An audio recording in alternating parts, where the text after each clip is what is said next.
Okay. I want to say thanks to each and every one of you for being here today. It's going to be a great day. I'm going to go through what I consider to be the very heart of my material. And people ask me a lot. They say, you put out a lot of material on your website.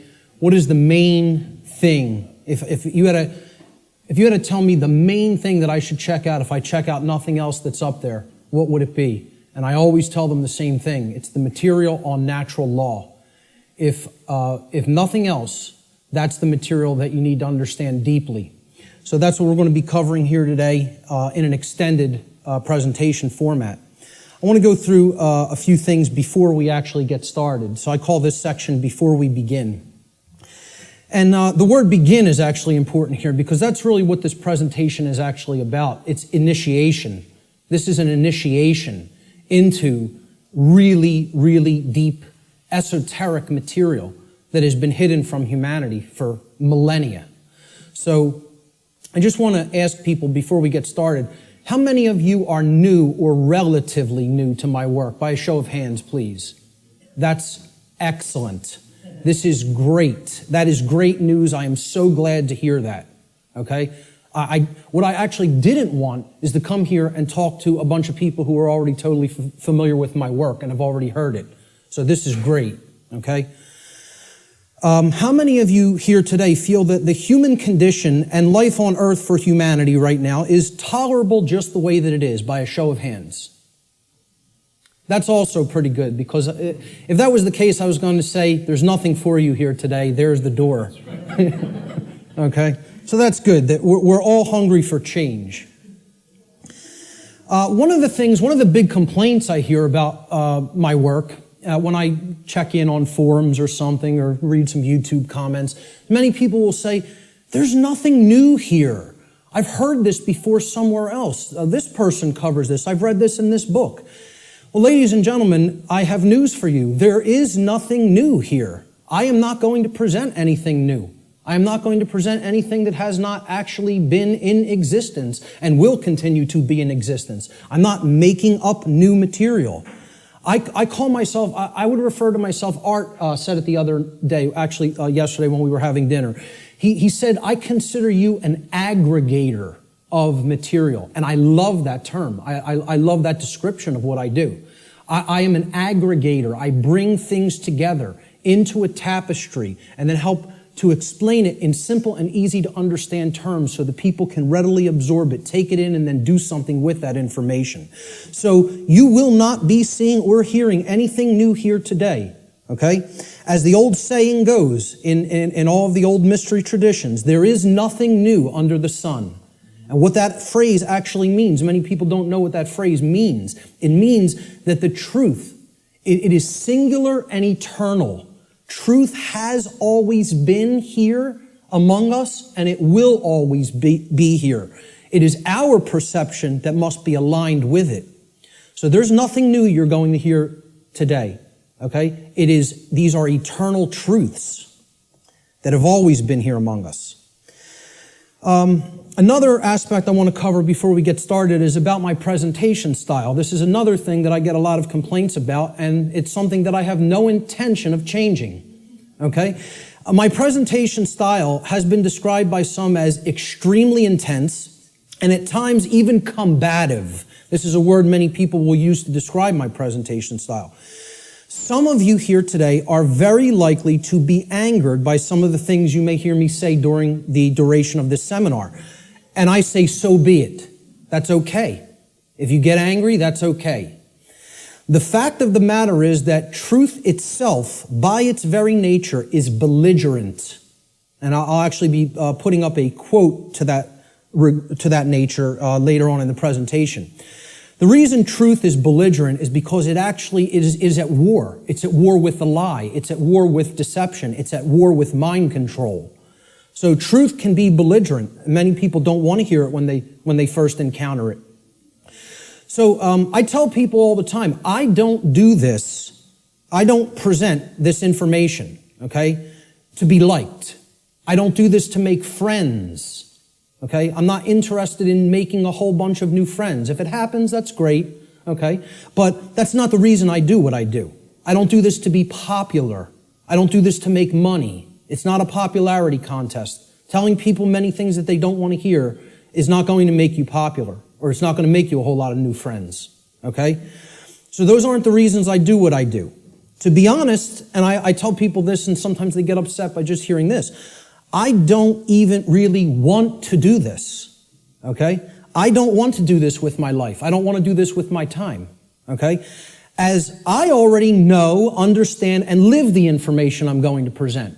So I get this. I know this, okay? I don't need to keep going over this over and over and over again for my own entertainment, okay? The reason that I actually do this is because I recognize that in a time of such overwhelming ignorance of this critical information, this information which is capable of saving humanity from its current condition, all right? The fact that I do already understand this information places me in a position of moral obligation and responsibility. That's why I do what I do. I'm in a position of moral obligation to speak this information to other people in an effort to help to get them to understand it and live it as well. And that is the reason I do this. Every person here today who wishes to take real world value, practical value from this seminar here today, I'm going to ask them to make a deliberate and conscious effort to do two things. The first is try to set aside, to the extent that you are capable of doing so, your perceptions of me as the presenter, okay? And this includes things like how you think I look, how you think I dress, the sound of my voice, my mannerisms, etc. Try to set those things aside to the extent that you're able to do it. And I know that's difficult for some. And I say this because paying attention to such trivialities will detract your own mental focus away from the information that is being presented today. And that's the worst thing that could happen, because it's the information that is important, not me. Try to ignore me and focus on the content. All right? The second thing I ask people to try to do is to be consciously aware of any of your own impulses that you may have here today, to immediately reject the information that is being presented in this seminar based solely upon your own initial emotional reaction, your initial emotional response to this information. Okay? This is a logical fallacy. Okay, you cannot think with the emotions. So if you hear something you don't like or that angers you, that's okay. Feel the emotion. But don't just immediately say, that can't be true. And don't believe me either. It's about checking it. It's about a process of truth discovery. It's about doing your own due diligence and actually researching this material. Okay? But if you try to gauge the veracity, meaning the truthfulness of this information, solely based upon how it makes you feel when hearing it, you are committing a logical fallacy.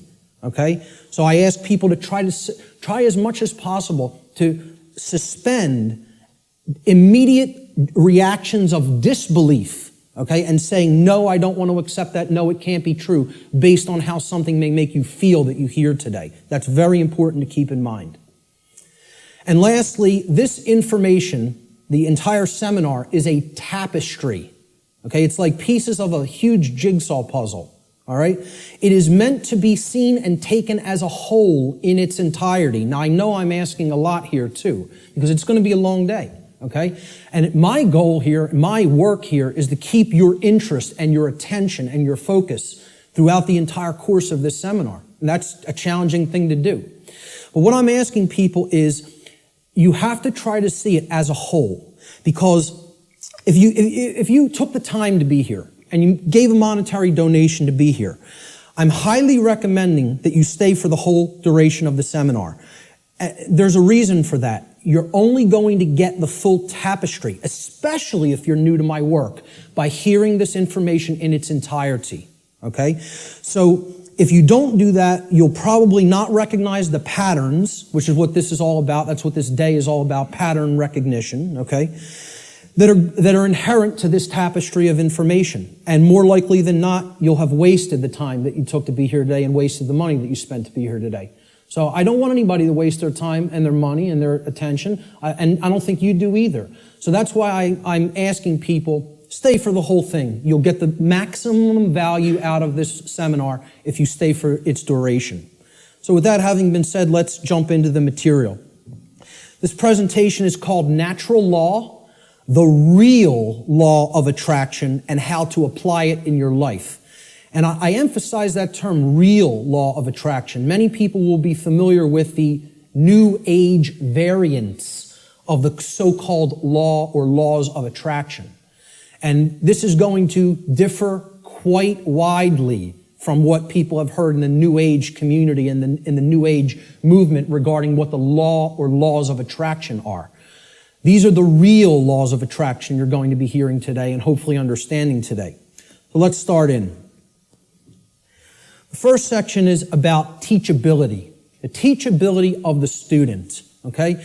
How does a student place themselves in the best position to learn? An individual's teachability, or their ability to learn by way of being taught by someone else, is extremely dependent upon the open-mindedness or closed-mindedness of the individual being taught. Low teachability derives from arrogance and rigid skepticism. But it also derives, low teachability also derives from naivete and gullibility. High teachability, on the other hand, derives from a balance between healthy skepticism and an open-minded willingness to learn and change. So we don't want rigidly skeptical people, okay, that don't have an open mind at all. And we don't want naive and gullible people that will accept everything they're told. We want to strike a balance between these two modes. This is called a teachability bell curve, okay?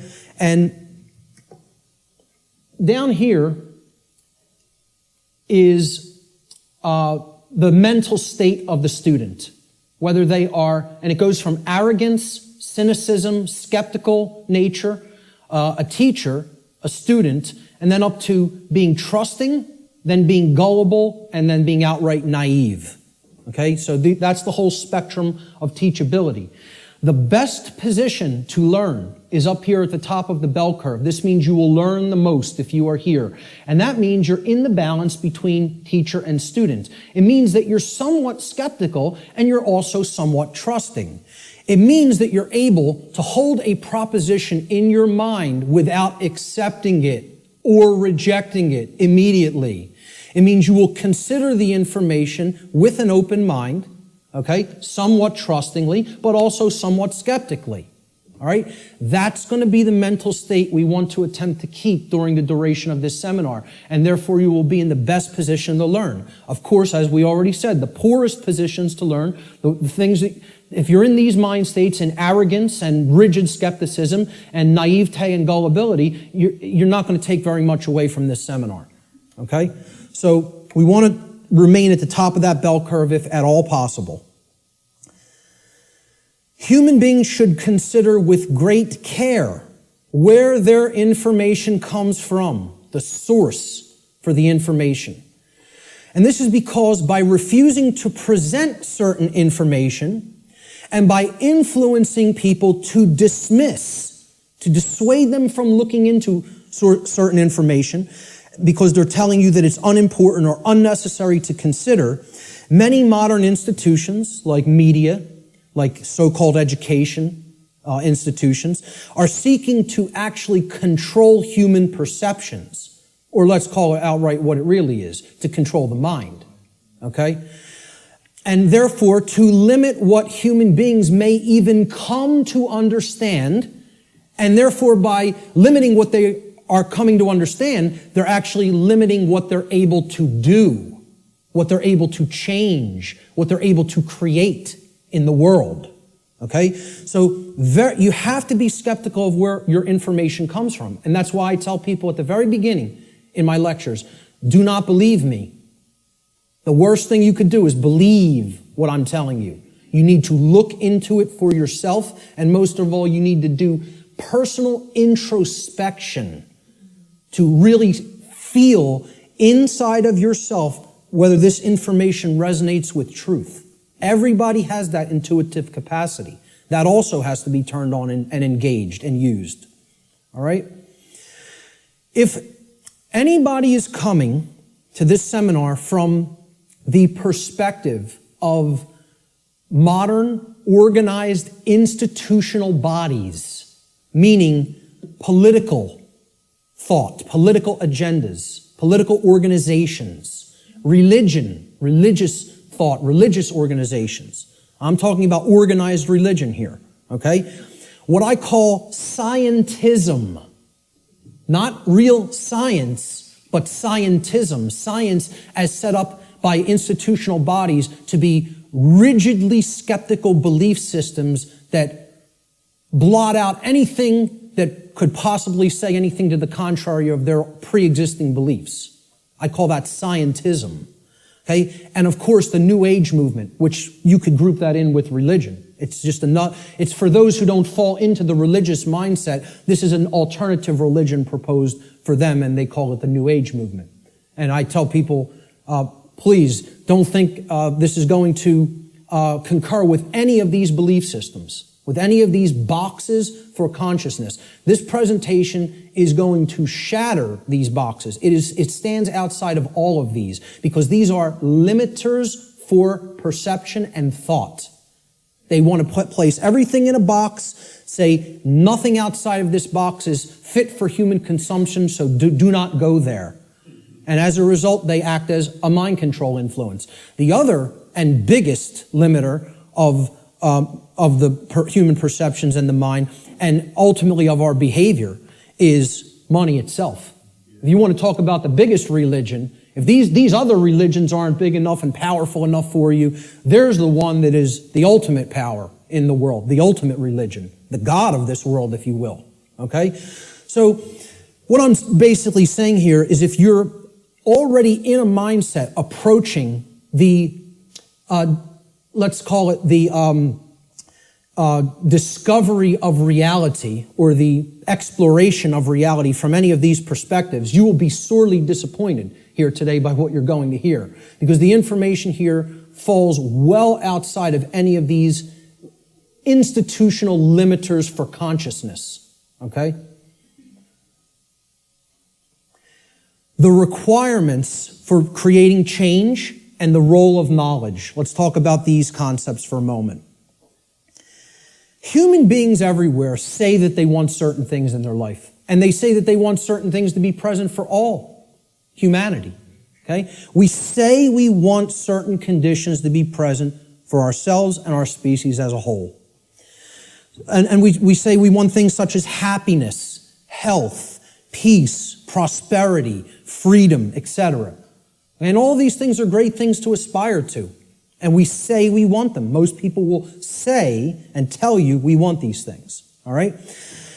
However, I don't really feel that they're truly being honest with themselves. Okay? They'll say they want them, but then when you tell them, well, those aren't automatic conditions. They don't just magically manifest. Okay? There are requirements for obtaining these conditions. Okay? And people wouldn't say they want these conditions if these conditions were already omnipresent. Right?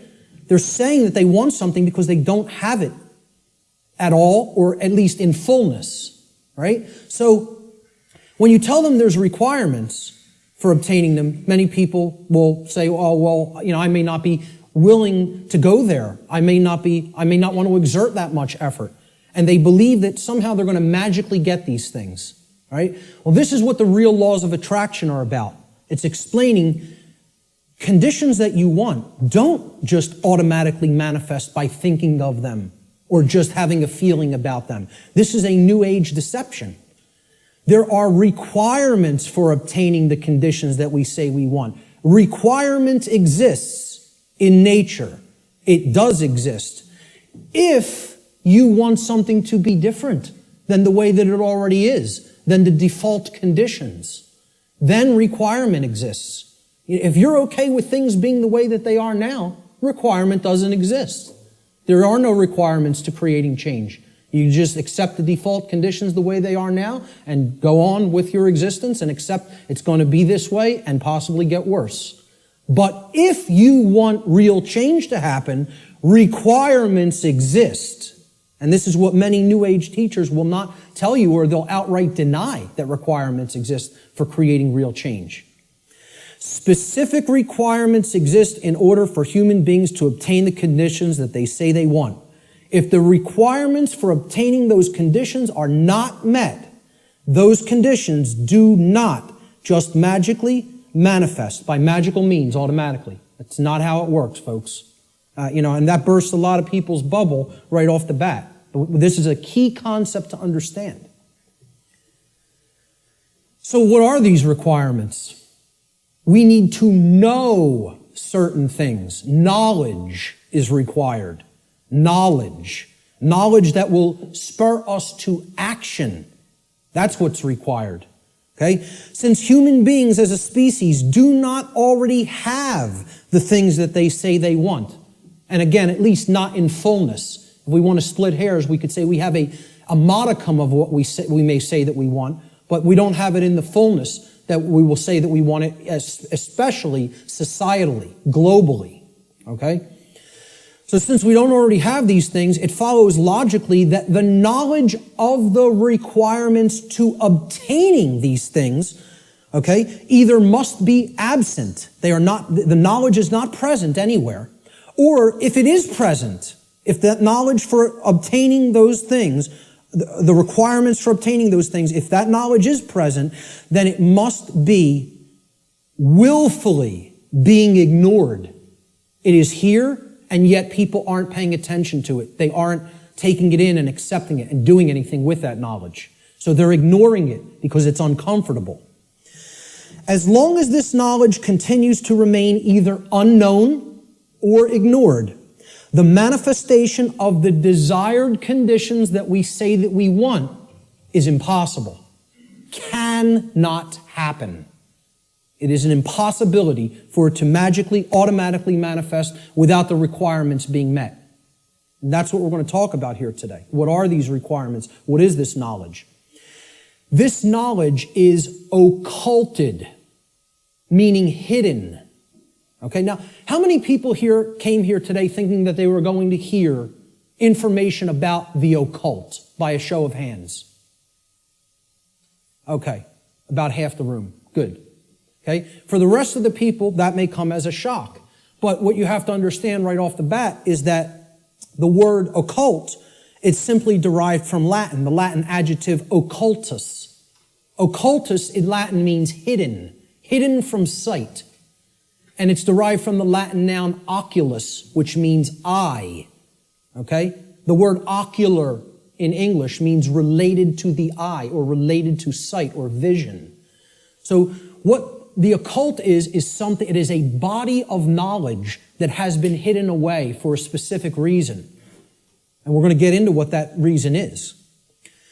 Okay, so from the term oculus or eye in Latin comes the verb occultare. Occultare means to hide, to conceal, or to keep secret. To keep hidden from the eye so that it cannot be seen. The information regarding natural law is occulted knowledge. It is knowledge that has been hidden from humanity. Okay, it's held by the few. Which is represented here at the top of this pyramid. You can look at this as a pyramid representing knowledge or ignorance. At the top of the pyramid, you have knowledge. It's the higher you go in the pyramid, the more knowledge. Okay? But the pyramid tapers because at the top, very few people understand that information. Very few people have that knowledge and have actually integrated it into themselves to the point where it becomes understanding. All right? Down here, you have no knowledge, the ignorant masses, okay?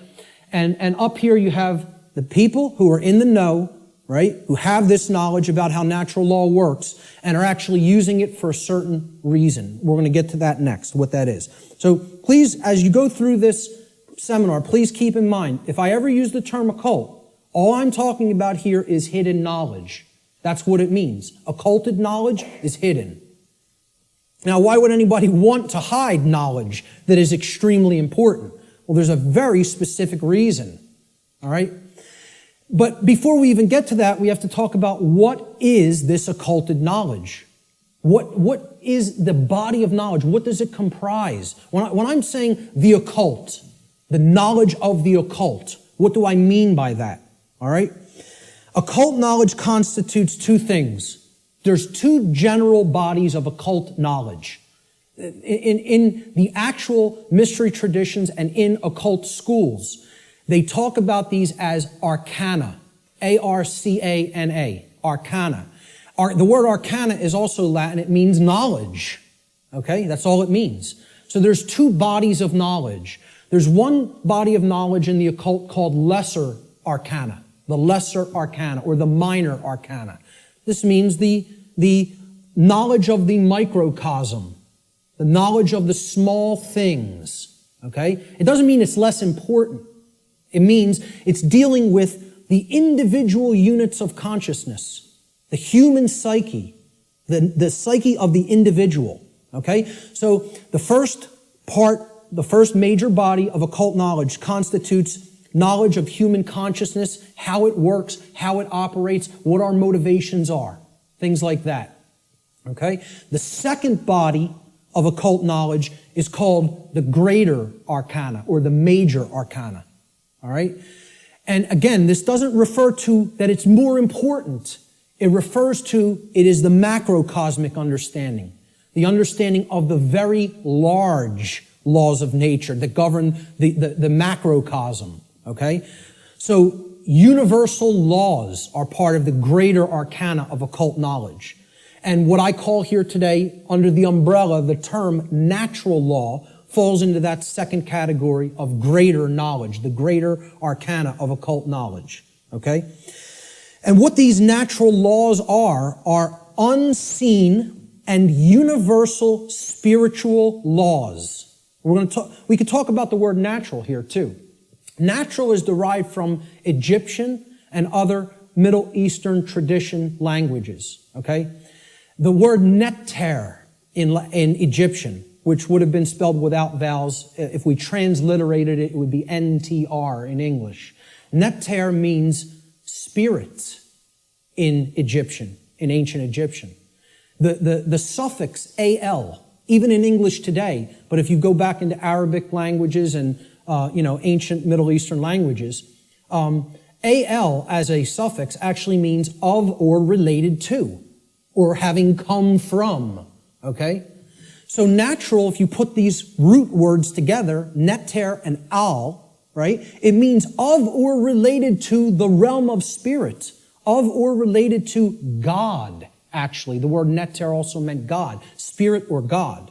Okay? So this is the spiritual domain, the laws that actually are operating in the unseen realm. Okay? Now, they manifest in the physical realm. We're going to talk about that. Okay? Because that's the operation that it trickles down from. It starts in the spiritual domain and then it manifests in the physical domain. All right? So it's important to understand these two bodies of knowledge. The lesser arcana, okay, is about the monad or the individuated unit of consciousness of the human being. And then the greater knowledge is about the laws that govern the macrocosmic universe. All right? So, what these laws do, this body of the workings of nature that I am calling under the umbrella natural law, they're universal spiritual laws which govern the consequences of behavior. They govern the consequences of behavior. And I would add a caveat to that. They govern the consequences of behavior for intelligent species, for beings that are capable of coming to their understanding. Okay? I would delineate that from like the animal kingdom. Okay? The animal kingdom is not held to the same standard as human beings when it comes to this body of information, because I don't think you're going to sit down with your cat and explain natural law to it. Okay? So when people say, well, why doesn't the animal kingdom held to account in the same way that human beings are. It's because, surprise, surprise, we don't share the same level of consciousness. Okay? There is differences in levels of consciousness and abilities to comprehend information and to actually know how something works. Just like you will not be explaining physics to your dog anytime soon, okay? You're not going to explain natural law to the animal kingdom and have them grasp it because they're not at the same level of consciousness as we are. Okay? So we are held to a different account when it comes to natural law. It governs human behavior. It would be an easy way of saying it. This body of knowledge has actually been called consequentialism by past researchers and teachers. And I have no problem with that term. I've actually looked into consequentialism, and it's quite similar, okay, in its scope and what it teaches. It's been called karma, karmic law, in many Middle Eastern and Eastern traditions, okay? And I have no problem with that term for it either. It has been called in some of the Western traditions and Christian traditions moral law, and I have no problem with that term either. Religionists have called it God's law, and I have no problem with that term either. I have no problem with any of these terms being applied to the umbrella of natural law, because that is essentially what it is. But we're going to get deeply into how it works and operates in our lives here today. Why is this knowledge hidden away from people? To what ends? The knowledge of the occult, the hidden knowledge about how natural law works and how consciousness works, is not commonly known. That's why it's not the exoteric.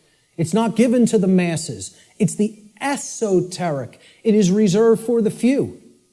And there's a reason for that.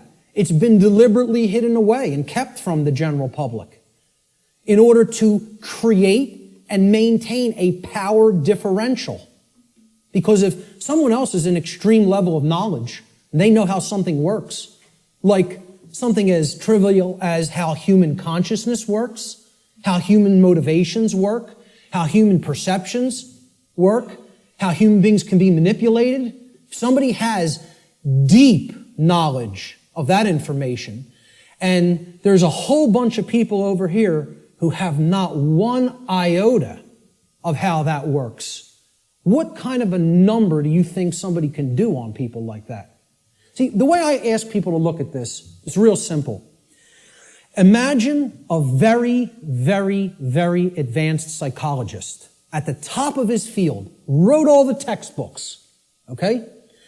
And he's got a house out in the burbs. He comes into the university. He's got tenure, okay? He's got the trophy wife, the house out in the suburbs, the 3-car garage, driving the Lexus into work at his tenured job. And he finds out that his trophy wife is having an affair because she's bored. She's not satisfied with him at home. And it's maybe the 19-year-old, captain of the local high school football team or something. He's a senior. He's a star football player, right? The jock, yeah. And she has a fling with him. Well, what if he decides, I'm going to become buddy-buddy with my boy here after finding out about his wife's affair? And this kid, this punk, who's cheating on, my wife's cheating on me with, he knows nothing. He doesn't study the mind. He doesn't know anything even about himself. He watches TV 6 hours a day, plays violent video games, is obsessed with football, What kind of a number you think that psychologist can do on that kid? Total number. That's the answer, exactly. That's right. He could do a total number on him.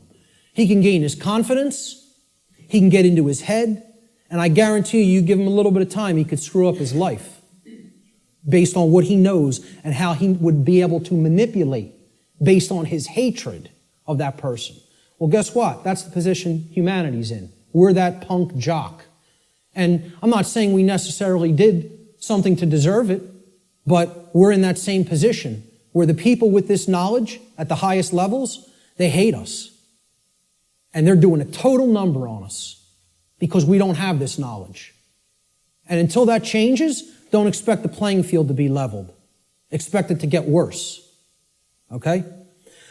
The knowledge is hidden to create and maintain a power differential. between those who hold it and those who are ignorant of it. It's that simple. The knowledge of natural law and its operations constitutes what I call the most deeply occulted or hidden information that exists on this planet. You will not find any more hidden information. This is the thing that all the distractions are there for, to keep you from learning.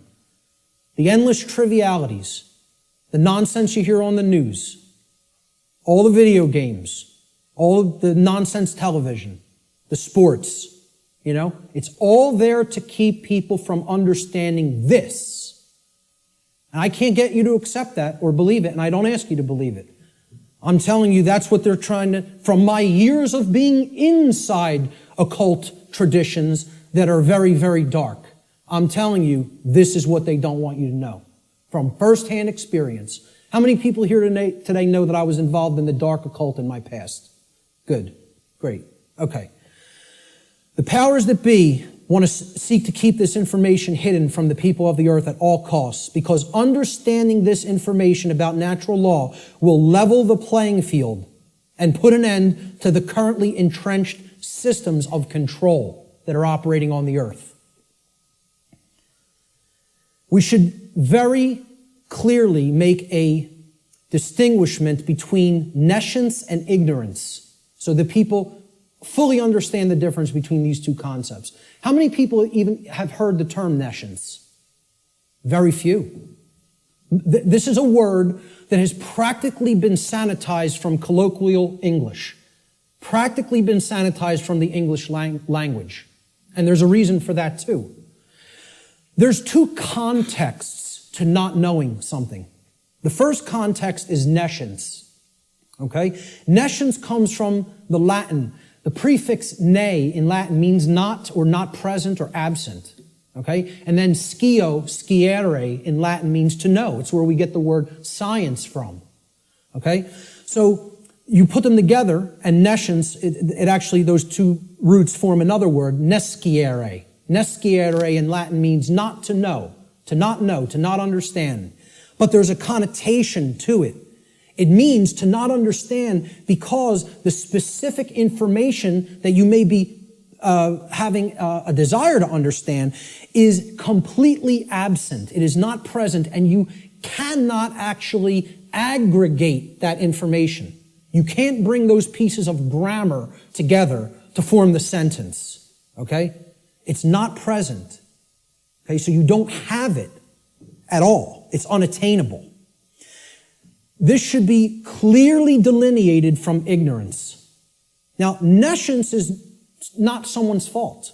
The information just isn't there. Okay, you can't be blamed for nescience. There is no blame in nescience. The person who is nescient is not to be blamed for being nescient. The information simply wasn't present so they could take it in and then come to understand it. Ignorance carries blame. This is another thing. People want to think in the New Age movement there's no such thing as. Nobody's to blame. And that goes to that there's no cause for anything that's happening, as you'll hear a lot in the New Age circles. Okay? I very strongly put down these notions, or attempt to. Okay? There are causes and effects. There are people who are responsible for what is happening. There is blame. Blame exists. Okay?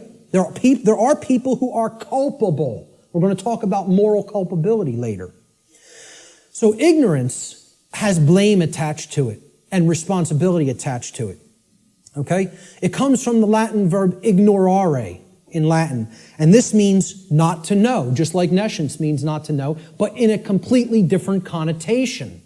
The connotation of ignorance means you don't know even though necessary information is present and right there before you, because you have willfully refused or disregarded that information.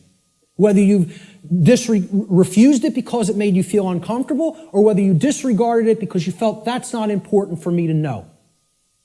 I don't need to know that. Or you feel you already understand something that contradicts with what's, the new thing that you're hearing or seeing. Okay? So, when you willfully disregard something, okay? If I wanted to willfully disregard the gentleman sitting in the front row, he's present. I could just pretend he's not here and ignore him. That's what ignoring is. This is why I try to say to people, the impact of the word is almost lost to us, of the word ignorance, because of the way it's pronounced. I tell people, start pronouncing it ignorance. Ignorance. Then people will hear the word ignore in it, and the connotation becomes clear. It means you're ignoring it. Ignorance. Okay? That's how I like to say it now. Because the connotation is clear that way. The information is there, the truth is there, and somebody wants to ignore it completely. Now, that is inexcusable, and there is blame that is attached with that. So what I ask people all the time is, do we have a nescient society, or do we have an ignorant one? Do we have an ignorant one? Is our society ensconced in nescience, or is it ensconced in ignorance?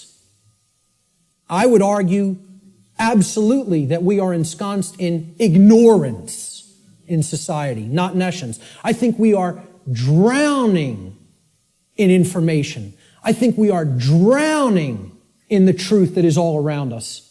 But people are ignoring it, largely. Not everyone. There's many people who are very hungry for it and taking it in as fast as they can, you know? But I think the majority of human beings are in the state of ignorance, even though the truth is present all around us. And that constitutes what Art talked about earlier, this consensus trance, which people in the so-called truth community or truth movement have likened to sleep. They say that they are asleep. I liken it to hypnosis.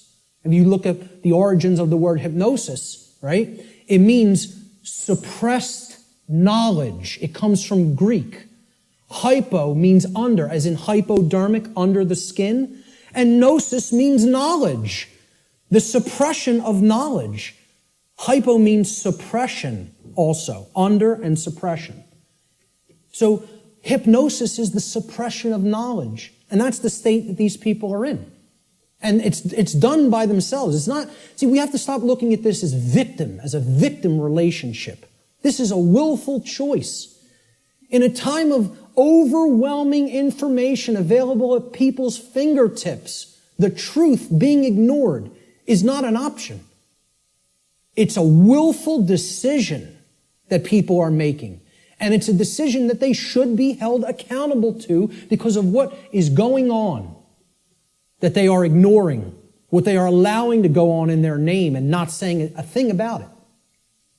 Content to let evil run amok. All right? And then people will wonder, why are we losing freedom? Why is freedom on the wane? Why is totalitarianism and tyranny rising up? Why do we see so much control and obsession with control in our society? You know, they'll see that. Many of them will see the rising police state. They'll see the injustices in our society. They'll see the restrictions on our inherent natural liberty. Okay? But here's the thing. Many of them will not make the transition to grasping. You know? They'll say, yeah, this is what's happening to the earth. It's being turned into a huge prison everywhere. And at the most rapid pace right here in America. Okay? And they'll see this lock going onto the cage. But the question that they never get to, they don't even get to the question, let alone the answer, is why? They'll talk about the symptoms. They'll describe the prison. They'll describe every corner of the cage accurately in many cases. They can tell you exactly how it's working. They can tell you all the different aspects of the control system. But they can't tell you why it's actually going into place. Why is that happening? Well, that's what this presentation answers. Why are we losing freedom? And it gets to the actual heart of that answer.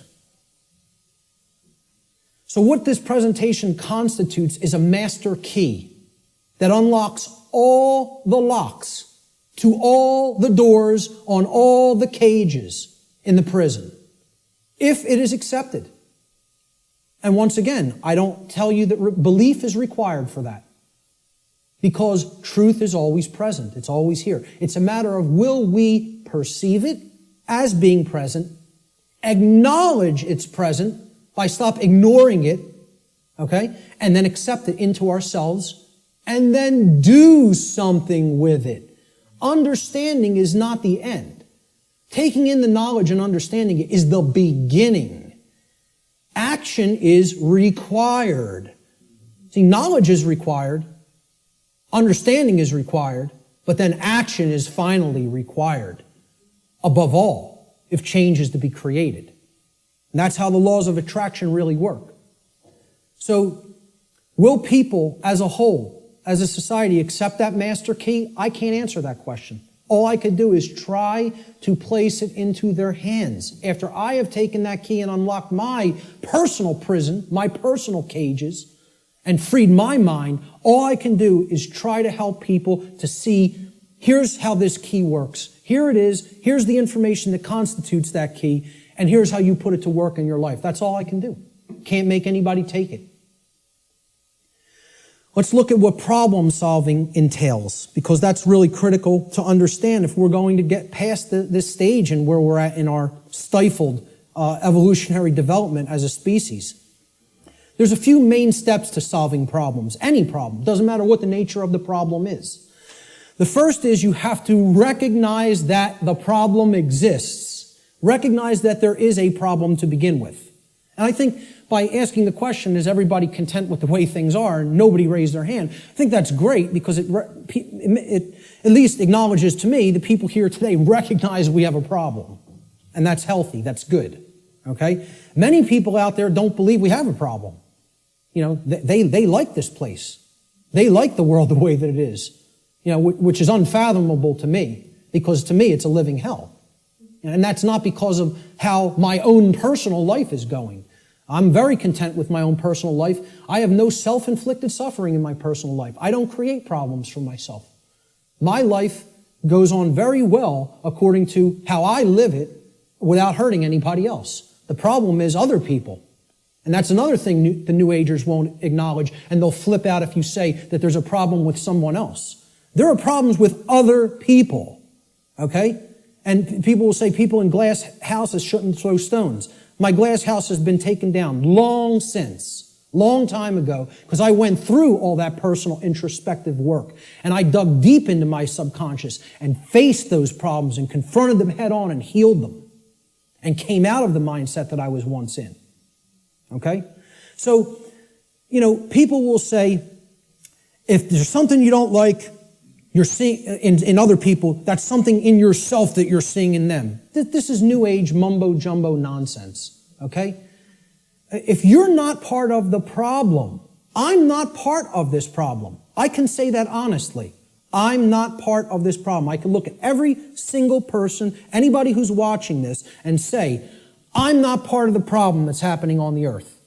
With all honesty and knowing that I am telling the truth with that. Okay? But see, at one point, I was part of the problem. And a big part of the problem. Okay? What I had to do at some point is stop doing this and pointing out and saying the problem lies elsewhere while I was still part of it. And then I had to do this. And point squarely at myself. And say, what do I need to change here,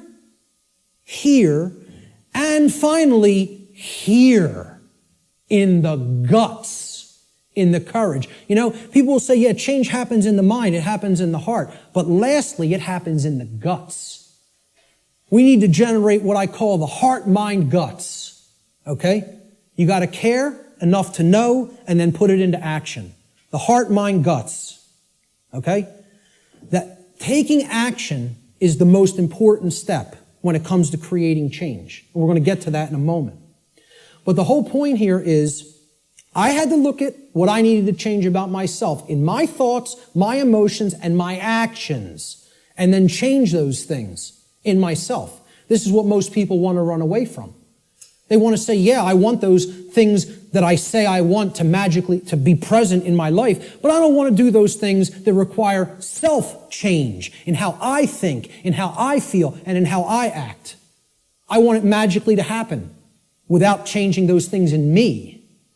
So I can honestly look at the rest of the world and say, the problem does not lie within me. I am not seeing a manifestation of myself in other people. Other people have not done the same process that I have, the introspective work that I have, and gone through that painful, painstaking work that involves effort, hard effort. I'm not up here telling people, I'm offering you the tonic. You're going to take a sip and magically you will be enlightened. Okay? Knowing what's going on in the world is hard work. It involves destruction. It's a destructive process.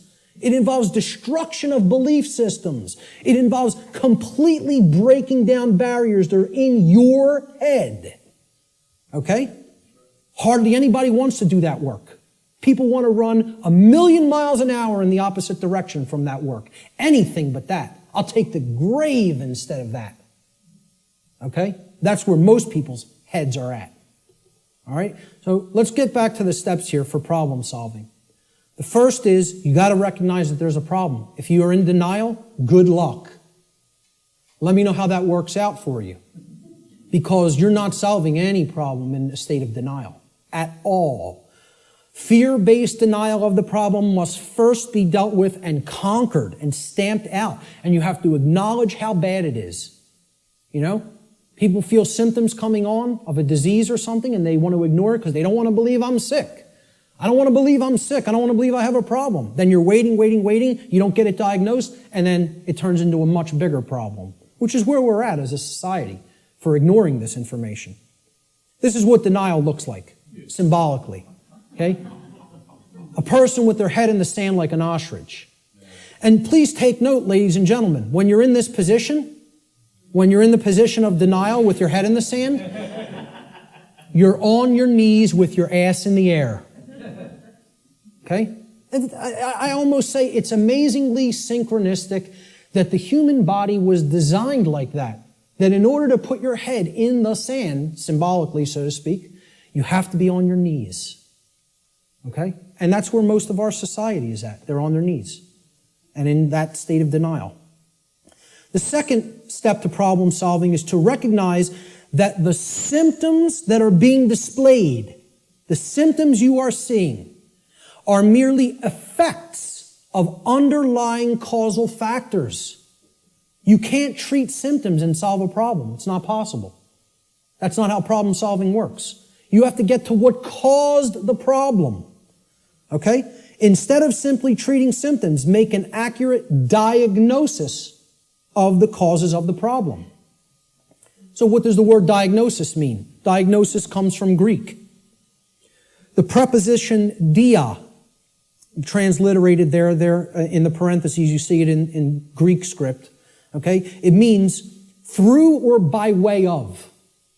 So by a method, by a particular method. All right? And the second part of diagnosis is the Greek noun gnosis. Gnosis means knowledge in Greek.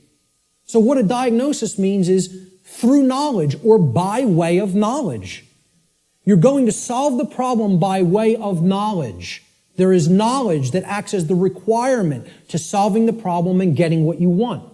And here's another thing, and I'm going to keep going back to this. It's going to be like an undercurrent in this. Because the New Age community, and I'm going to become a more outspoken opponent of New Age ideologies because they are lying to people, whether it be through direct, willful deception or whether it be through useful dupes and useful idiots. They are telling people things that are completely inaccurate to how things really work. All right? Because they want to keep people suppressed and non-active. They want people in acceptance mode of everything. Accept, never rebel. Okay? Don't take action. Just observe. Just watch. You'll hear all of these things in the New Age movement. Okay? The reason I bring it up is because when you even say the word knowledge to some New Agers, they almost take offense. Because what the New Age is becoming is the new modern day variant. It's a new form of what's known as solipsism. We're going to get to what solipsism is in a little while. Okay? But essentially, people don't want to hear that knowledge is what is required. Because the attainment of real knowledge, not pseudo-knowledge, real knowledge, requires work. It requires effort. It requires reading. It requires listening. It requires watching. And you know what most of all it requires that people don't want to give up? Who can tell me? Time. Thank you, sir. It requires time. There's one of the currencies people don't spend, on many things that they don't feel they can get immediate gratification from, which is why immediate gratification is so stressed in our society by the control system. That's what keeps people in their ignorance. So a diagnosis means if you're going to get well, you got to have the knowledge of the underlying causal factors that led to the creation of the symptoms. You're not going to treat the symptoms and get well. You got to have the knowledge to get to the causal factors, to find out what cause put this into effect. And we're going to talk a lot about cause and effect. The third step to problem solving is, through the knowledge that you've acquired now, via making an accurate diagnosis of the problem of the causal factors, right? You're going to then put that knowledge into action. Understanding what created the problem is like step 2, right? Stop being in denial. Understand what caused the problem. Act on the knowledge you now have to solve the problem, to make it right. Okay? So action is required. We make the diagnosis, then we have to take the required action necessary to rectify or to set right, which is what the word rectify means, the causal factors that led to the manifestation of the problem. Let's talk a little bit about the concept of what truth is, how I refer to truth in all of my work. Because people have a real deeply mystified concept of what truth is or what it means. They'll get into all these really deep abstract discussions of the mind of God and, trying to get into quantum theory and everything. This is mystification of the concept of the truth. And we have to demystify it. We have to bring it down to real simple, easy to understand language that anybody can comprehend. And then really completely delineate that from perception of any given thing. Because the two are not the same. When people say perception is reality, nothing could be farther from reality than that statement. Perception is not reality. Okay? It is just what it says, perception. Seeing through, perceive, to see through something. Like a lens or a filter. Okay? I perceive things differently without these glasses. That's one perception. When I put them on, I perceive things quite differently and more clearly. Okay? Well, that's how human perception works, like a lens. It's a filter. Okay? But what's there is the same thing. What's there is the same thing. All that changes how I perceived it. All right? So let's look at this concept. Truth is objective. That means that it's not dependent upon the perceptions of human beings. No one wants to hear that. That is a direct assault, a direct frontal assault on the human ego. Because everybody wants to hear, my perceptions are important. And we want to also believe my perceptions are accurate. Okay?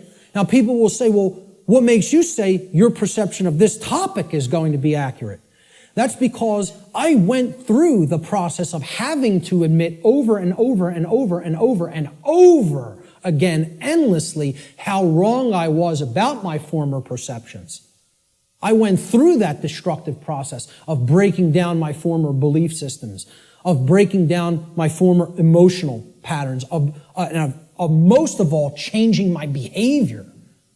That's the thing that's the most destructive because we get attached to our behaviors and patterns. So asking people to change, I recognize it's not easy.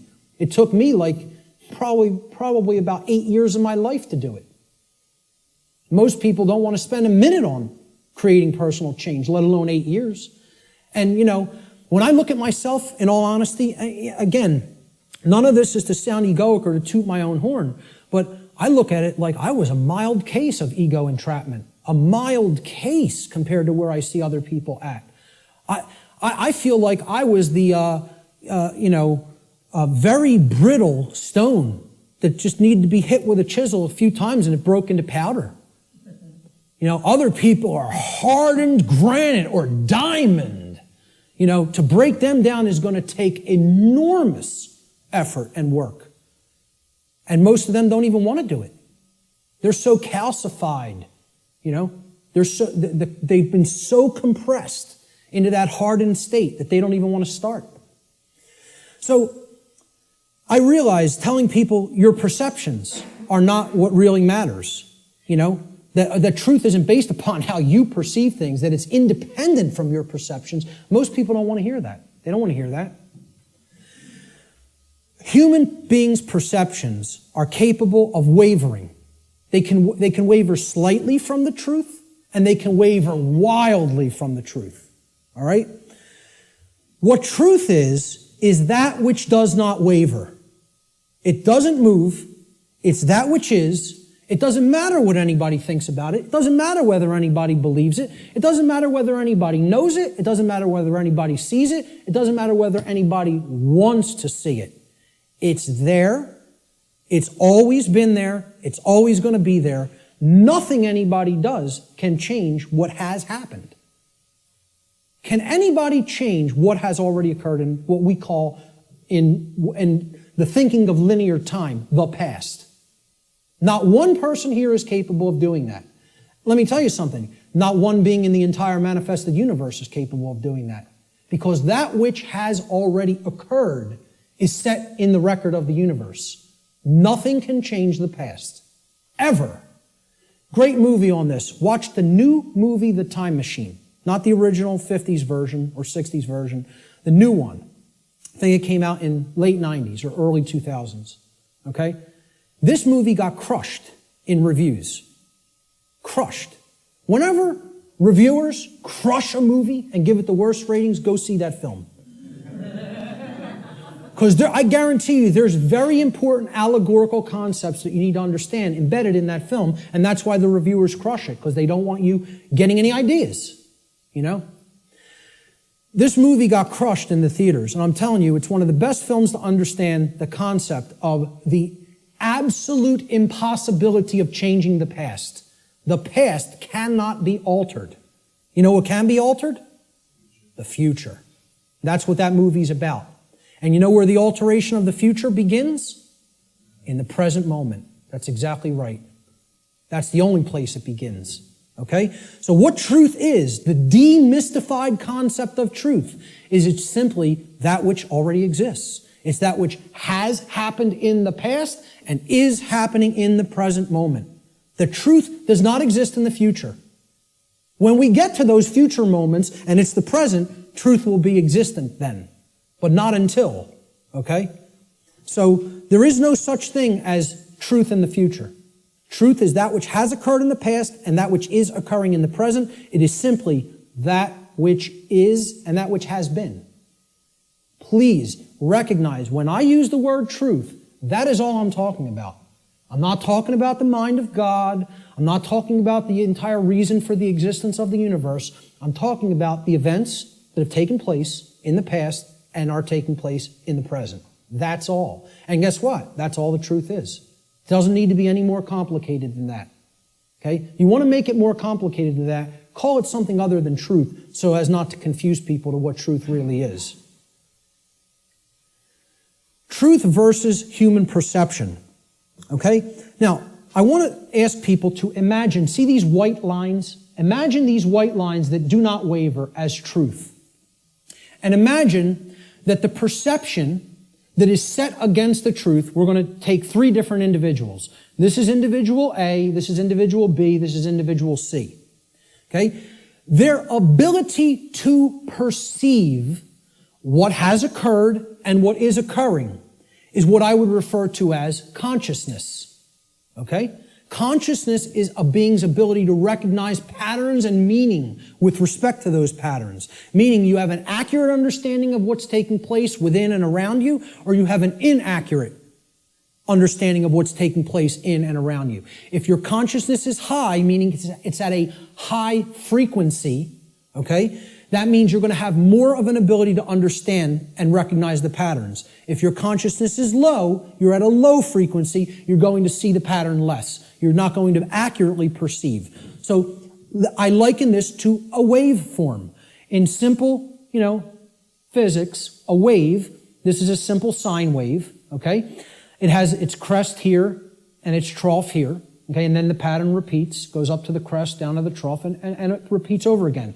The distance between the either crests or troughs of the wave is called the wavelength, okay? The longer the wavelength, the shorter the frequency. What that means is how frequently is it going to be intercepting the line that represents truth? How frequently is it going to be aligned with this line, which we are calling truth? Okay? Now, can everybody just, with that explanation, understand this simple model and what I'm talking about here? Is that clear? Okay, because it's important. Because this is a low frequency vibration. It's a low frequency wave. A wave like this, if it was an audio wave, would produce a low frequency, would produce a low bass tone. Okay? As we go up to a higher frequency, you can see the wavelength is shorter, meaning that it intercepts the line which represents truth much more frequently. We can count them. 1, 2, 3, 4, 5 here. 1, 2, 3, 4, 5, 6, 7, 8, 9 there. Okay? So this is a higher frequency vibration. And we go up to an even higher frequency. Let's say person C has this consciousness. They have a higher frequency. Okay? And they're intercepting the line that represents truth much more frequency. I won't count those out because there's a lot of them. Okay? The higher the frequency, the more in tune with truth we are. What would happen if this frequency became infinitely high? What would it become? It would be indistinguishable from a line. And therefore, someone would be aligned to that which is. The higher the level of consciousness or frequency, which is their perception of reality being accurate, okay? Not wavering as much from the truth, because it's hitting it in more places. We would basically, this wave would turn into a line at some point, the higher the frequency went. Think about this in sound, right? You hear a low bass tone, it's like, then it goes up, and it would go eventually outside the range of human hearing, because the frequency went so high. Same concept here. The higher the frequency, the higher the perception of reality, the quality of the perception is going to be. Okay? The concept to keep in mind here is perception is not reality. It's the filter we see reality through. What the human being's work is to do is to align their perception to the reality which exists, which is truth. We need to set aside what we want the truth to be and look at what it is. What it is altogether different than what we want it to be. But until we recognize what it is, we're not even in a position to make an accurate diagnosis of what's going on and therefore create what we want it to be.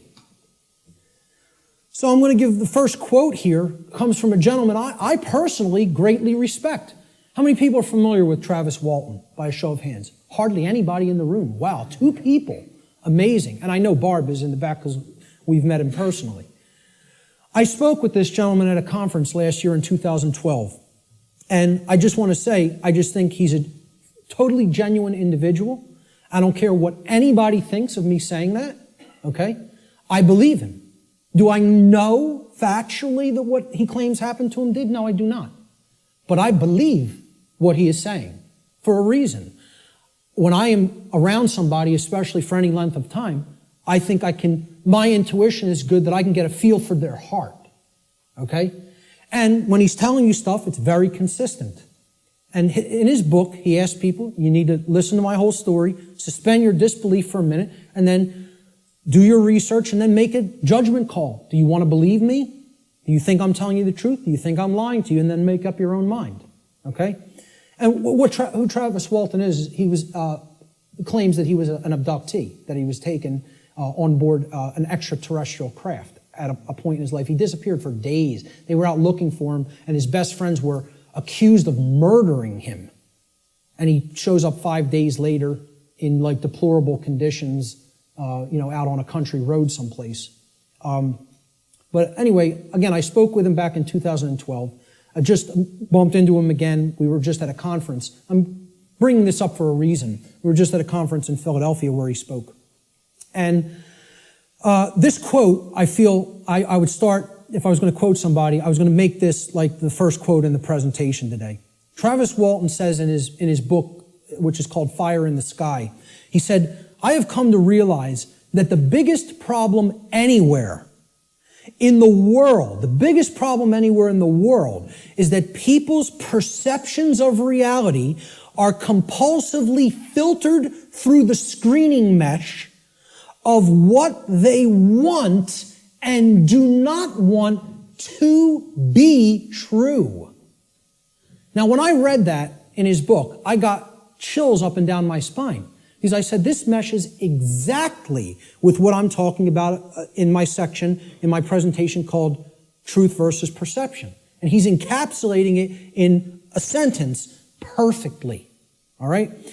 We want things to be true. That doesn't make it so. That's not what makes truth the way that it is. What makes truth is the way that it is what behaviors were taken and what is the actual effect in the manifested world. That's how things are. Okay? It doesn't matter how we want them to be. They may be a completely different way right now than we want them to be. And I would say for the people in this room, they are a completely different way than we want them to be. But most people in the world think, they kind of believe that they're the arbiter of truth.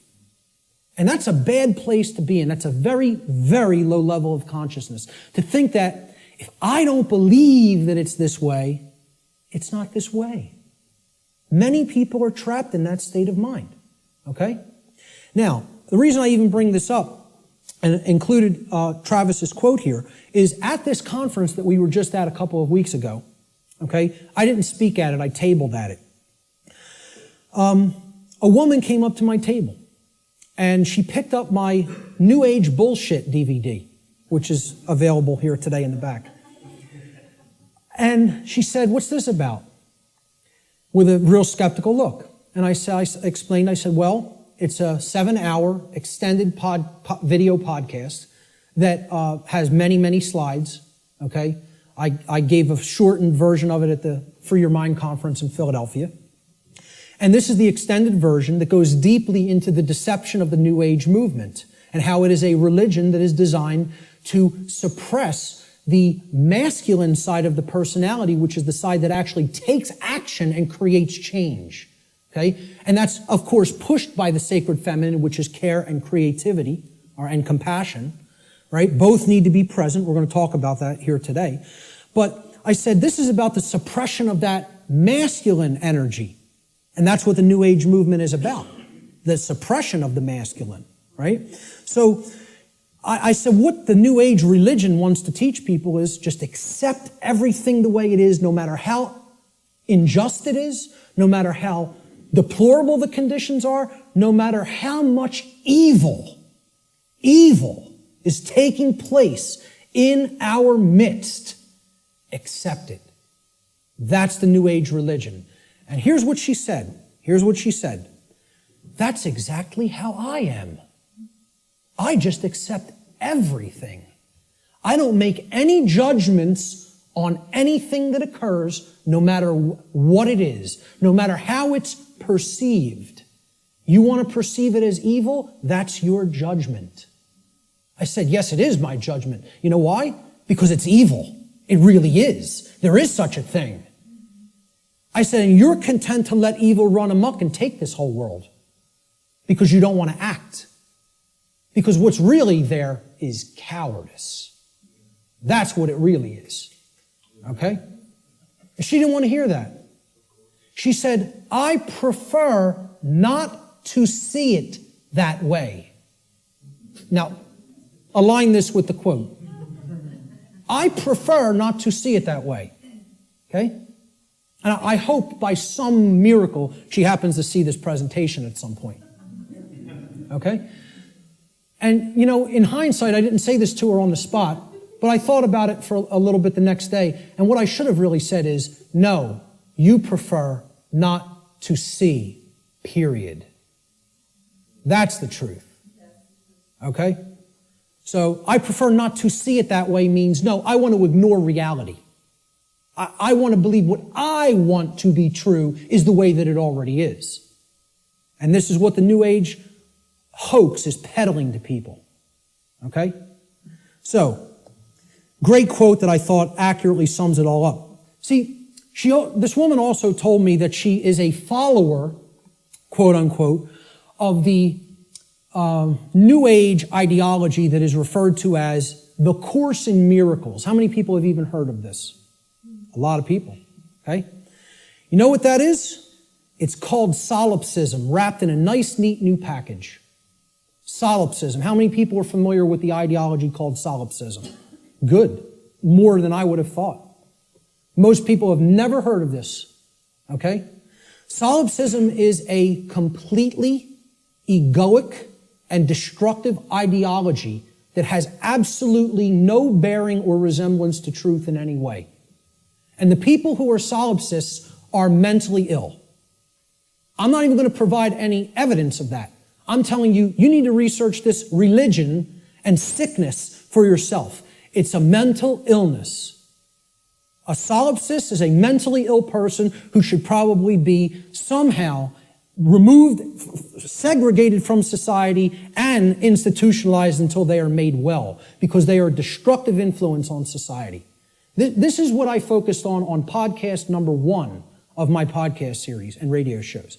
I went into the ideology of what solipsism is and how destructive it is and how it's a religion. Okay?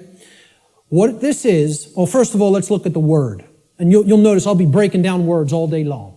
Because if you don't understand where words came from, you don't really understand what they really were intended to mean. Regardless of whatever connotation they may have taken on in the modern world, the intended meaning of the word, the original meaning, is derived from its etymological derivation. You need to go into the ancient languages, Latin and Greek roots and other languages, Germanic, Arabic, etc., and you need to break down the words from their etymological origins. Then you will understand their real meaning. And I'm telling you, you do this, and the top of your head will blow off by what you will find, by what words we speak on a daily basis actually mean, and we have no idea what they mean.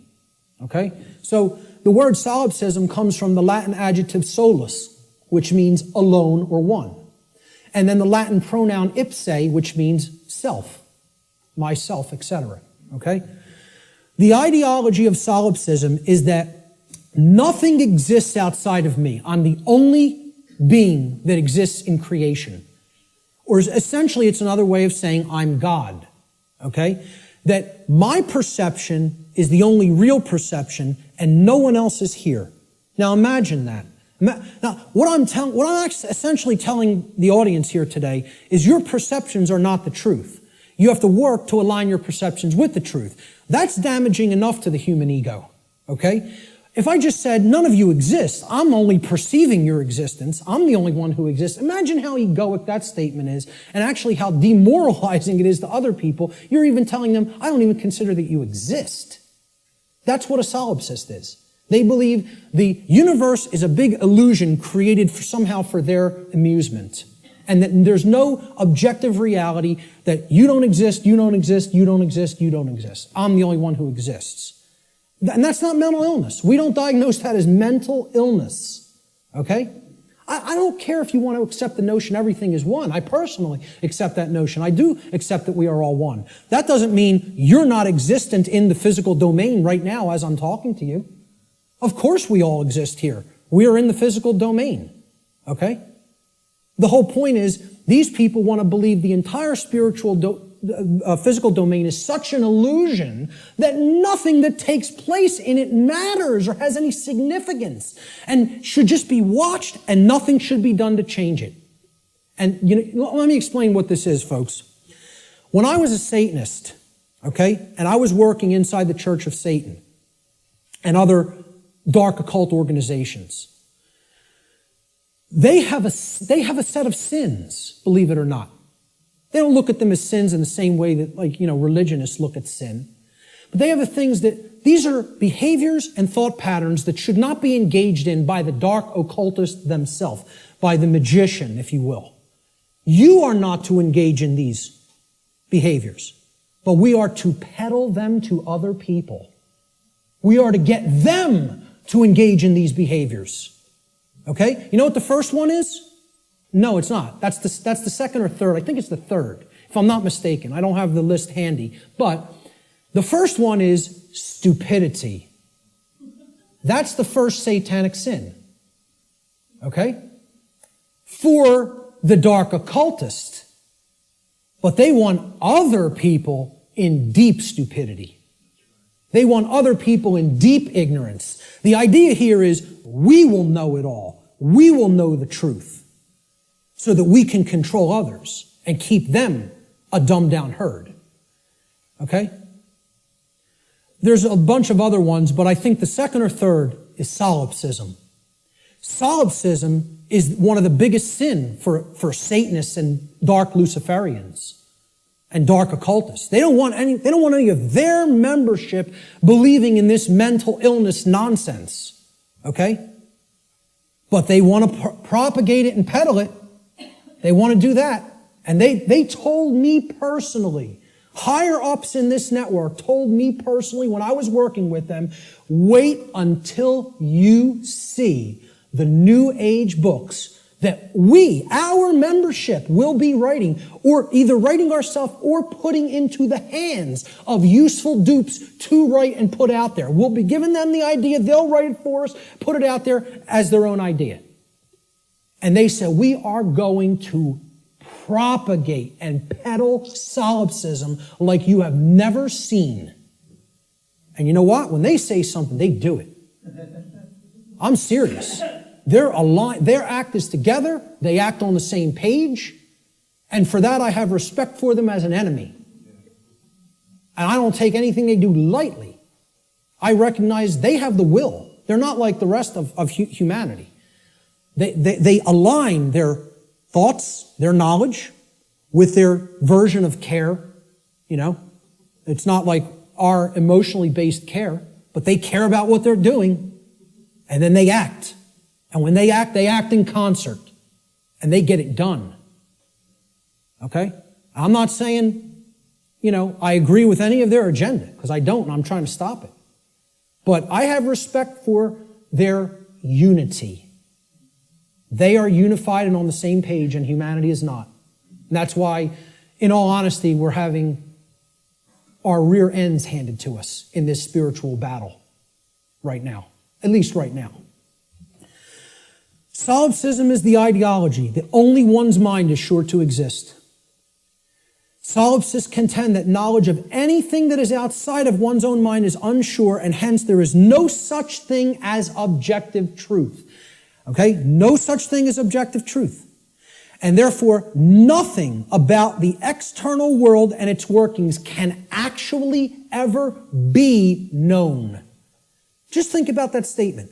It's saying no one can ever know anything. You cannot come to know anything at all. There is no such thing as knowledge.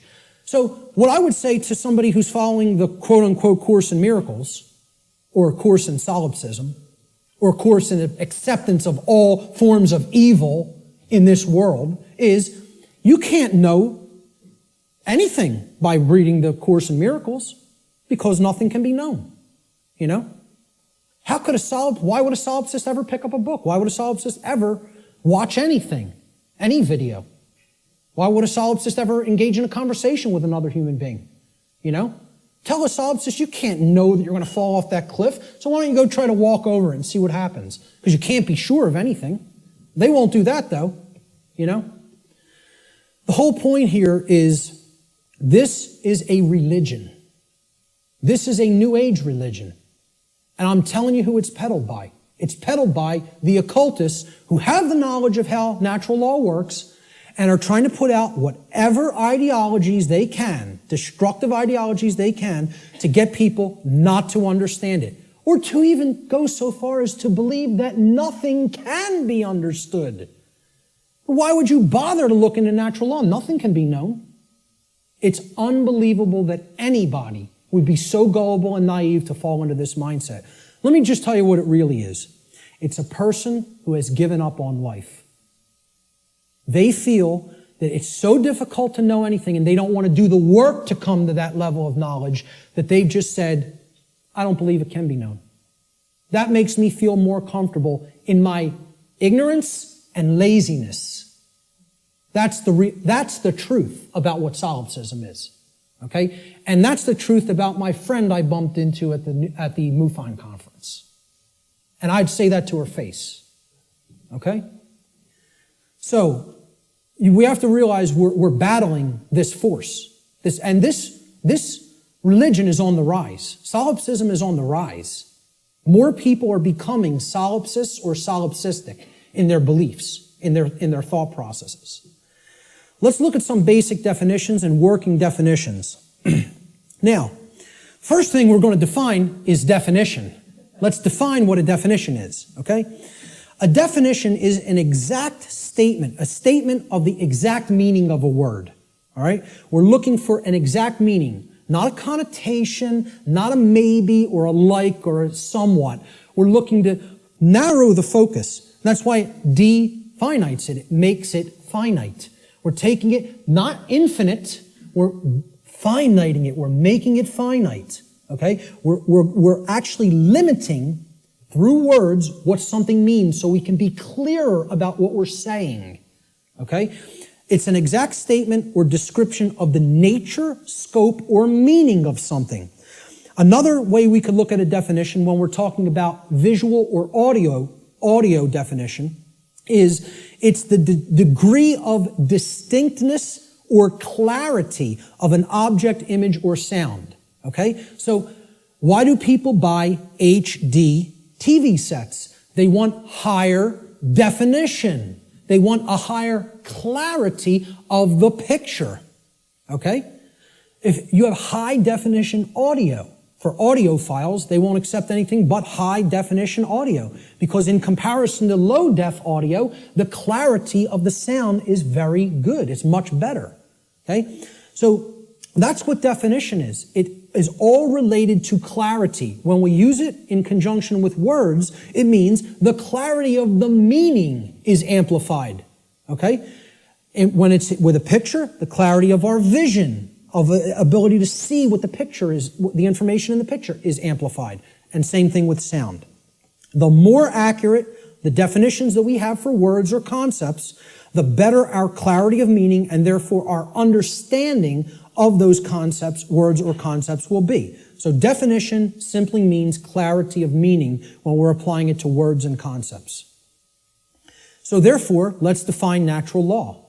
So this is what we're going to be talking about for the rest of the day. We have to define it. The simple definition of natural is inherent, having a basis in nature, reality, and truth, not made or caused by humankind. So if it's natural, wasn't made by man. Mankind didn't make it. Okay? And again, the origin of the word, neter in Egyptian, means spirit, and all means of or related to. So of or related to spirit. It is all of nature, the spiritual domain. See, this is the other part. People believe that the spiritual domain is separate from the physical domain. This is a huge thread and a huge central focus in all of my work. If you think the spiritual domain is not where you are at now because you're in the physical domain, you're mistaken. If you think that the spiritual domain is someplace other than the physical domain, you're also mistaken. If you place emphasis on one above the other, and say, well, this one takes precedence and this one's not important. Either way you do it, whether you say the spiritual is more important and the world of matter should not be given any significance, it's imbalance. And it's not true.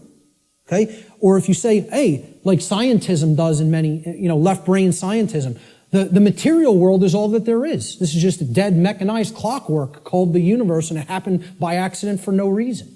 And there's no such thing as the spiritual domain. Both of these worldviews, and we're going to get to a breakdown of these worldviews, they're completely inaccurate, they're not based in truth, and most of all, they're based on brain imbalance. And we're going to see how one of these worldviews or another develops when either the left brain hemisphere or the right brain hemisphere has taken precedence and dominance within the individual consciousness. So, natural means spiritual. These words could be used interchangeably. So when I'm talking about natural law, I mean spiritual law.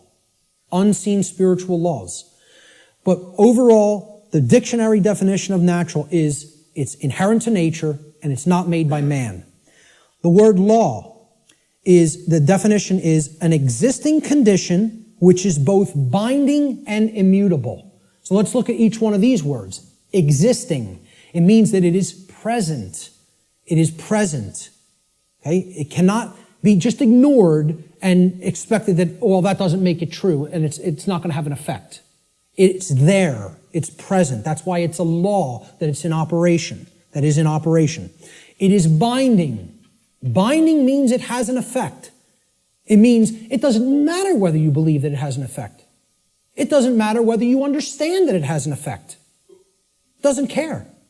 And this is another big hammer to the ego. The human ego wants to hear what it wants to hear.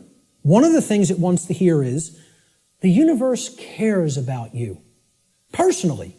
It cares about John. It cares about Bob. It cares about Mary. It cares about Elizabeth, whatever, okay? Cares about you individually as a being. Now, you could go so far as to say you believe that the creator of the universe cares about you. I'm not denying anybody or saying don't think that. What I'm saying is that the laws of the universe don't care about you. Laws have been created in this realm that work flawlessly, 100% of the time, flawlessly. Let me ask people to envision this scenario to try to clarify this. A couple are on a picnic. They're out in a state forest or something like that. They're on a picnic. About 50 yards away from where they're at, okay, there's a pretty tall cliff, maybe about 200 feet, okay, and it ends in some jagged rocks. They brought their 2-year-old child on the picnic with them. They unfold the blanket, take out the picnic basket, they're having their picnic. Maybe passions got heated and the husband and wife were, making out a little bit. Their kid, 2-year-old daughter, in her nice Sunday sundress or whatever, wanders off, gets to the edge of that cliff. Will gravity care if that girl goes over the edge? No. Will gravity allow her to go over the edge? Yes, it will. Gravity is not going to say, this girl doesn't understand this law, and she'll die if she goes over that edge. She's innocent. She's nescient even. Not even ignorant. Innocent and nescient. Will that law still have an effect? You damn better well believe it will. And so does natural law in the same way. It doesn't care whether you don't know. It doesn't care whether you're nescient or ignorant. It's in effect. It's binding. And it is immutable. Immutable means that nothing you can ever do can ever change it. It is in effect eternally. Because man didn't put it into effect. You know who put it into effect? The creator of the universe put it into effect. And I don't really care what you think of that force as. You could think of it as an impersonal force. You could think of it as the man with the beard. You could think of it as this remote control. I don't really care what you think of it as. Personally, that's none of my business. But you know what? If you think of it that it's man that makes the laws, then I have a problem. Because man doesn't make these laws I'm talking about. The creator of the universe set these laws into motion, put them into effect, and they bind you.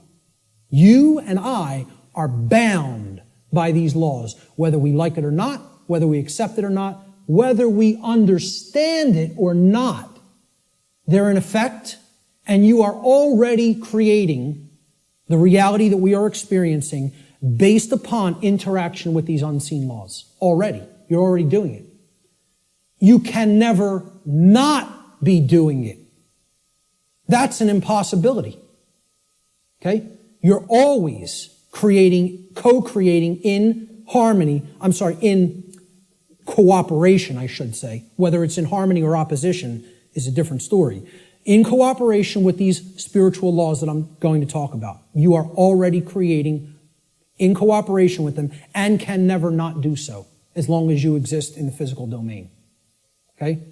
So that's what the simple definitions that we're working forward with. Natural law doesn't mean anything other than this. That's it. It means, so let's put them together. Inherent, existing conditions. Conditions that exist in nature which are both binding and immutable. They have an effect whether they're understood or not, and they cannot be changed. So what would be our requirement of knowledge here? What do you think should be done? If we are always working with these, do you think we're going to create something that is wise to create, that is good, that is in alignment with what we say we want if we don't know how these laws operate? You know what's going to be created? A mess. Total chaos. Something you don't want. Something that leads to enormous suffering, which is where we're at. If, on the other hand, you have that knowledge of how these things work, then you align your behavior to them, you're going to create a whole new different ballgame. And then you're going to not have self-inflicted suffering. Okay? That's what this is all about. So let's give a working definition. This is what I call the soundbite, right? People say, well, tell me what natural law is, Mark. You have a few days? Maybe a large portion of the day like we're going to cover today. Maybe. Some people will get it. Okay? But really, you need to devote a large amount of time to studying this, understanding it, reading about it, and even experimenting with it. This is not an untestable hypothesis. Okay? And it's not a hypothesis. It's actually a law. But it's not untestable. You can test it. You can apply all the scientific methodologies to natural law. Same thing. Gather your information, observe, hypothesize, observe, test the results, publish the results. That's scientific methodology. The scientific methodology will be borne out for everything I'm talking about in this presentation if it is applied. Because this is not a religion. This is not some New Age mumbo jumbo. This is a science. It is a science that constitutes knowledge of how laws that are existent, in operation, and immutable in this universe work, and how we are creating what we experience in conjunction with these operating laws. And man didn't put them into effect. Whatever created this universe put them into effect. I'm not here today to tell you what that is. Your job in your own personal experience is to get in touch with what you feel that is. I'm not here to tell you what that is. Now, I'm not here to tell anybody what that is. But my whole point is, it created these laws, and they're in effect. And if you want to stop suffering, and if you want the human condition to change, you have to understand how these laws work. There is no way around that. Knowledge of these laws is required. And this is what people in the so-called New Age movement and in religious communities and in other communities don't want to acknowledge. They don't want to acknowledge that work is required. So let's give a working definition for natural law, my soundbite variant, okay?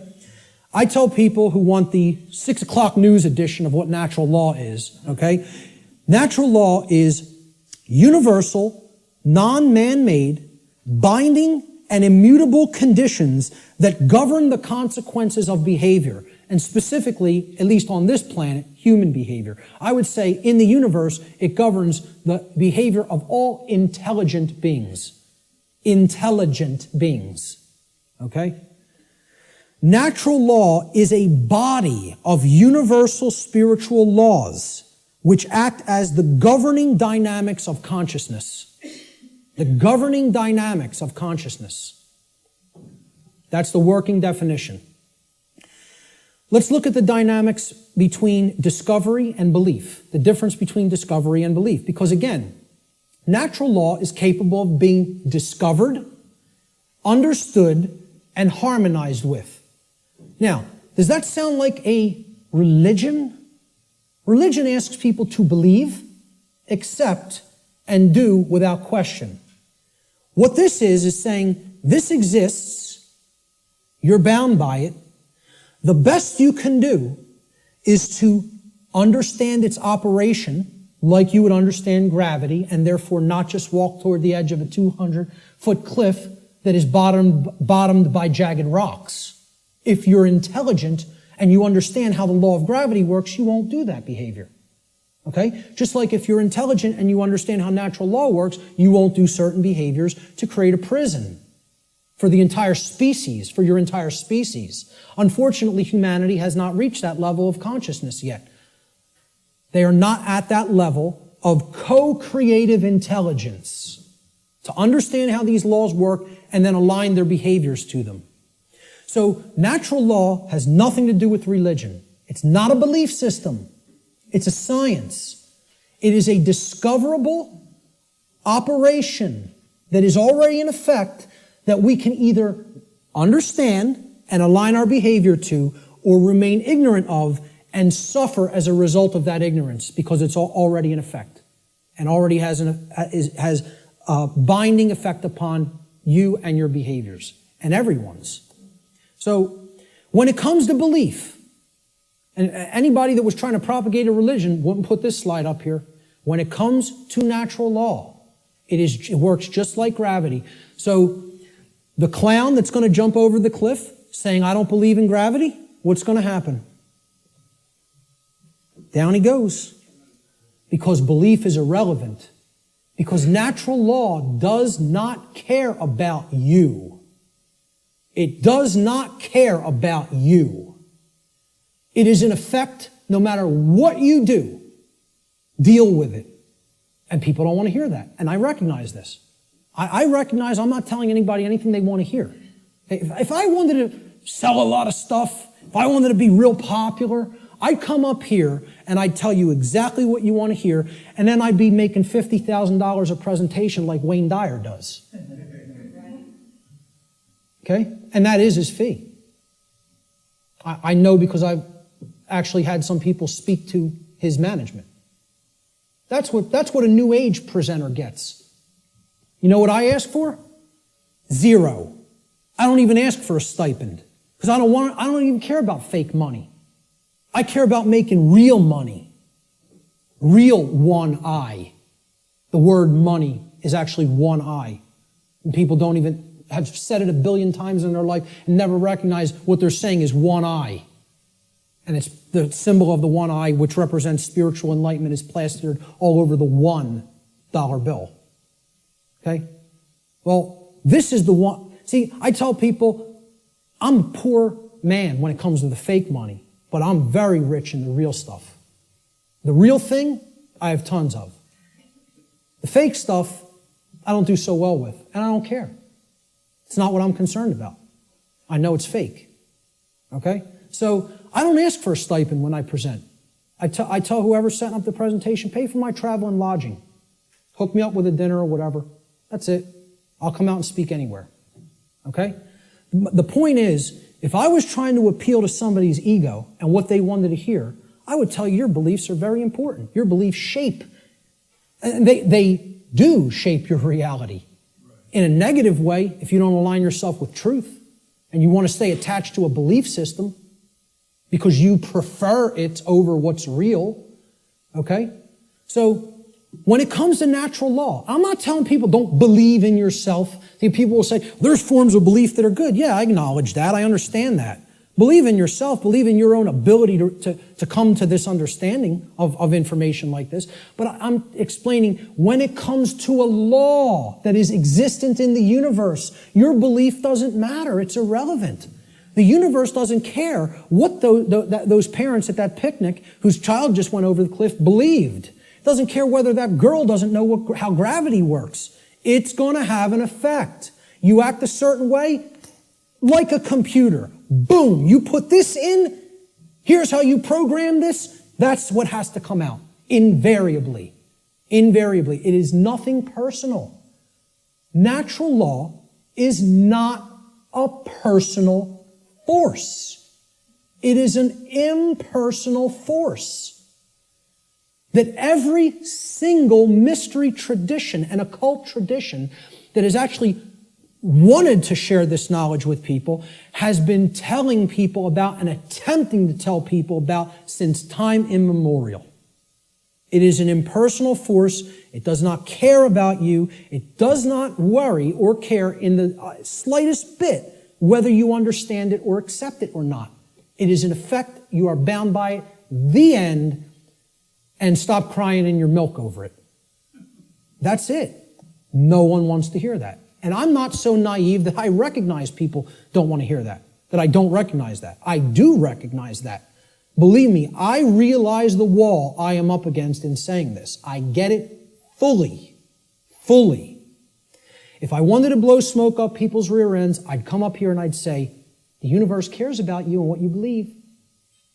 And it's going to gauge that, it's going to look at all that, and it's going to tabulate it, and it's going to say, well, what did he believe when he took this action? It's not going to say that.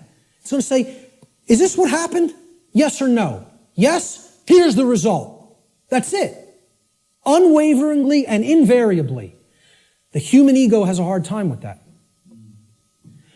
There was some popular TV show, I don't even remember what it was. Barb had downloaded it.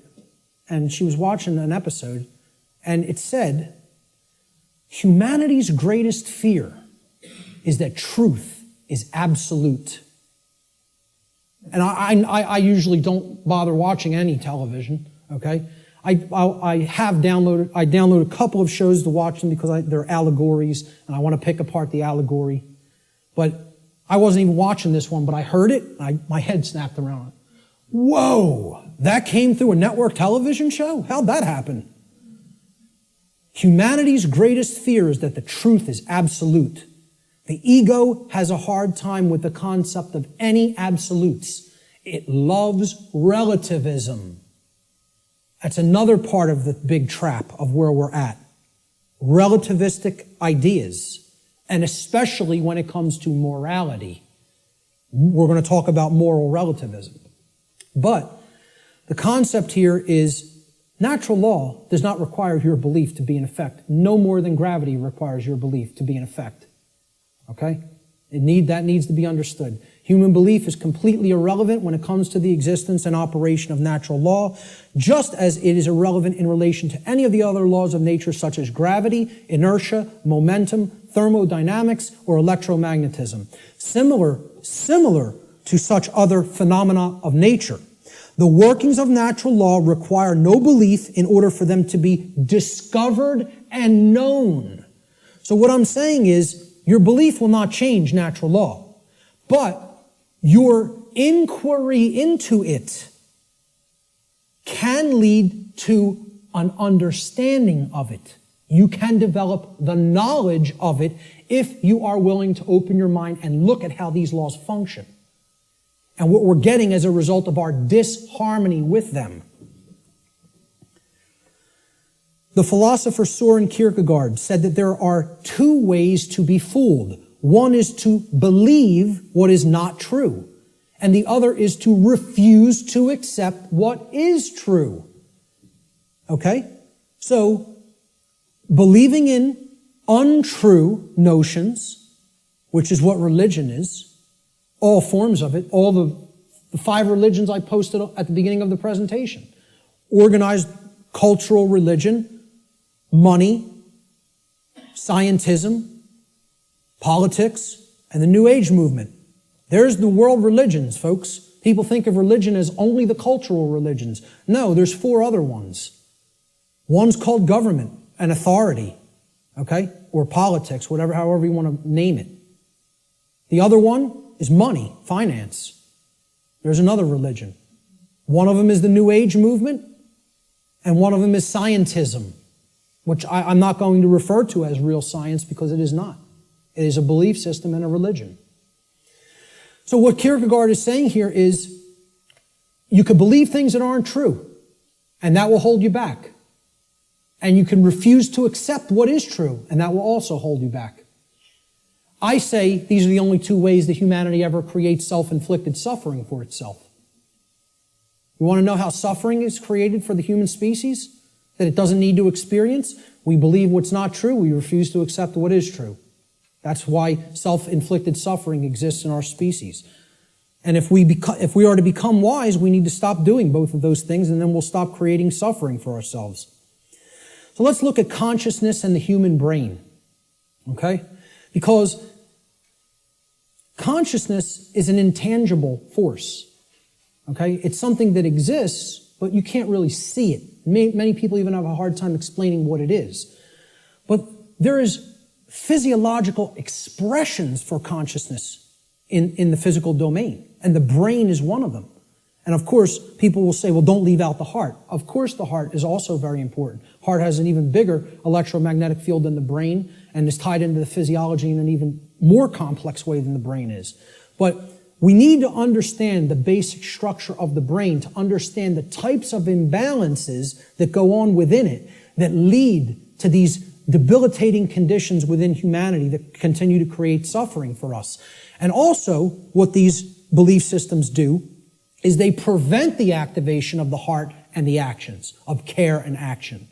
Not only do they prevent real knowledge from manifesting within the being, they prevent care, and they create apathy, and they create inaction, laziness, inaction, and cowardice, so that we don't actually act and take action based upon what we've come to know.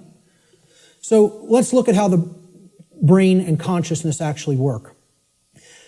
People will also try to give ridiculously overcomplicated and mystified definitions of what consciousness means. And many people are even scared of the term, okay? We have to demystify these terms and bring them down to real simple English and real simple concepts that the average person can grasp, okay? And stop trying to make it more complicated than it is. Being conscious of something, meaning having consciousness of it, is an ability of the being to recognize patterns. Remember, this is all about pattern recognition.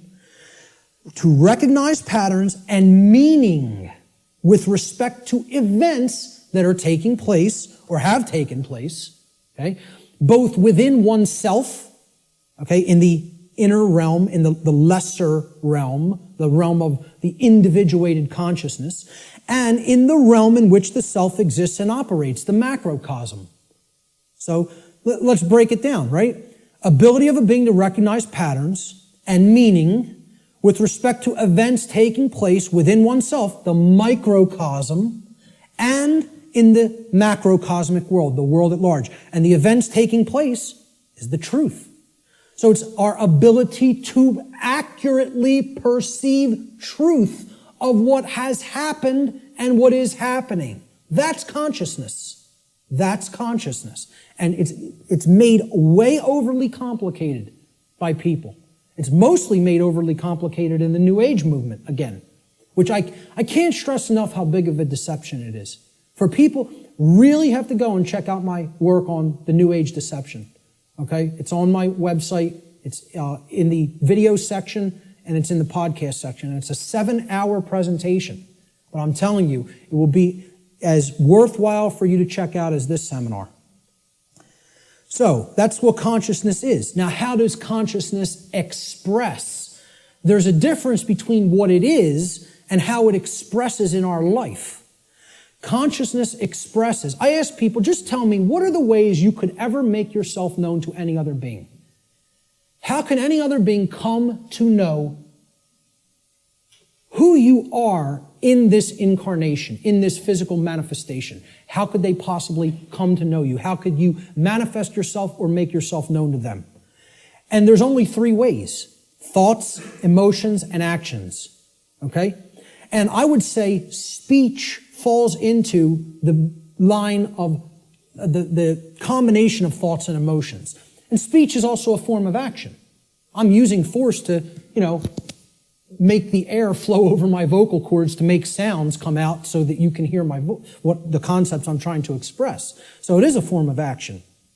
And it derives from what we have thought up to this point and the emotions that we have, and we could express it through speech.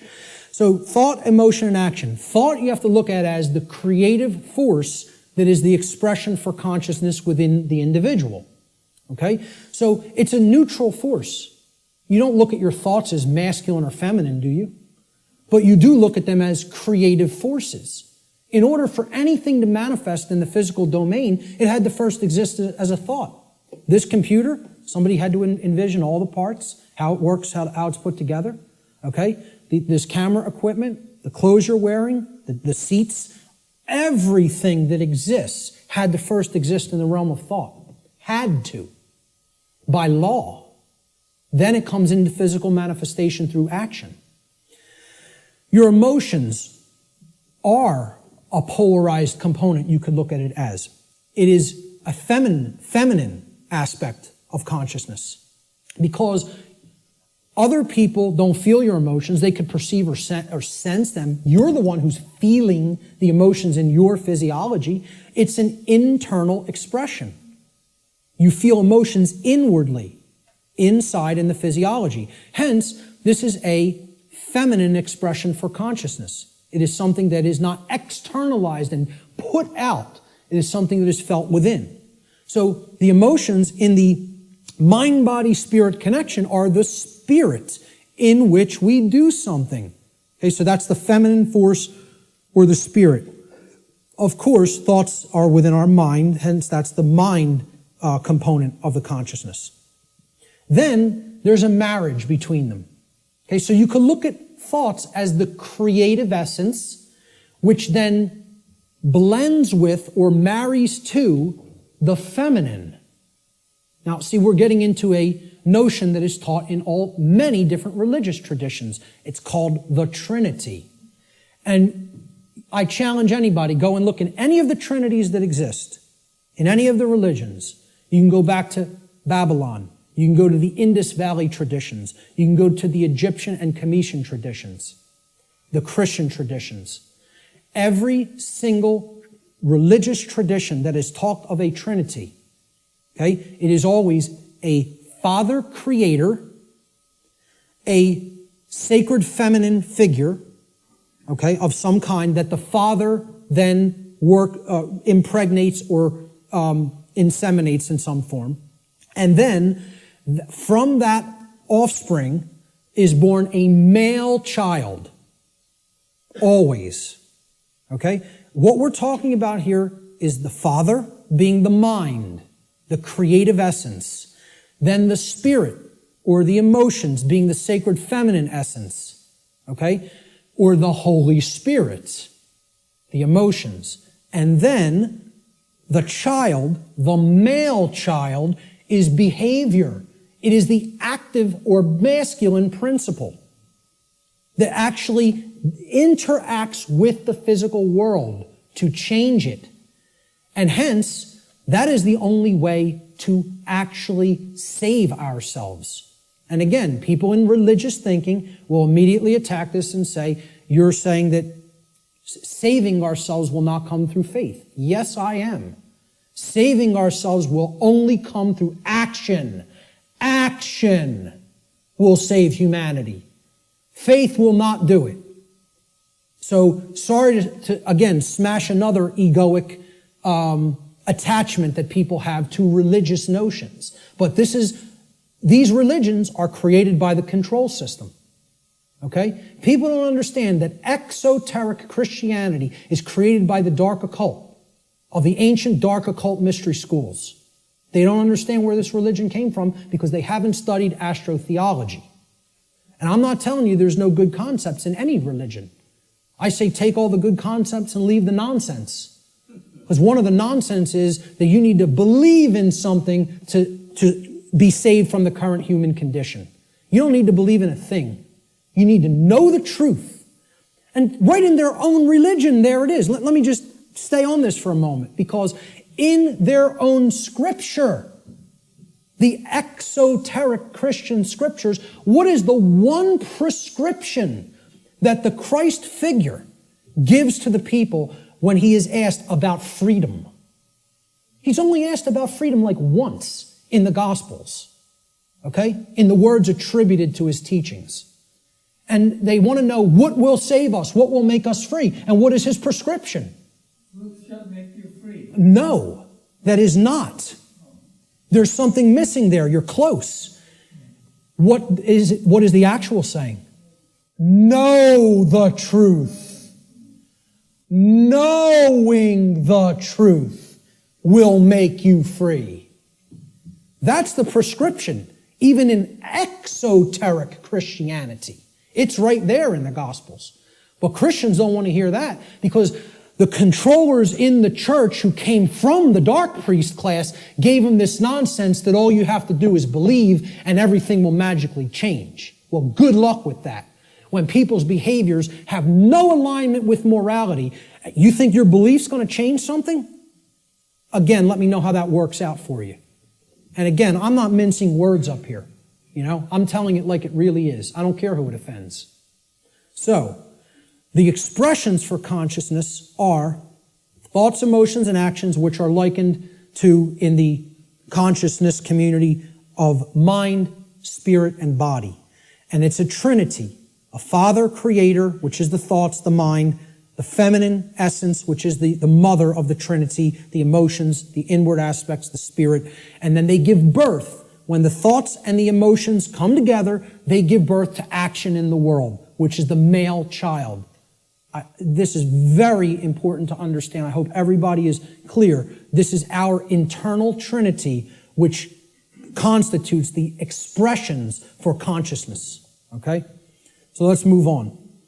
Yes? Okay, how much time? It is. Okay, we're going to stop right there and take a break. We will resume at 1:15 precisely. Okay, so you want to come in a few minutes early to get settled. I will start again at 1:15 p.m. Thank you, ladies and gentlemen. Thank you.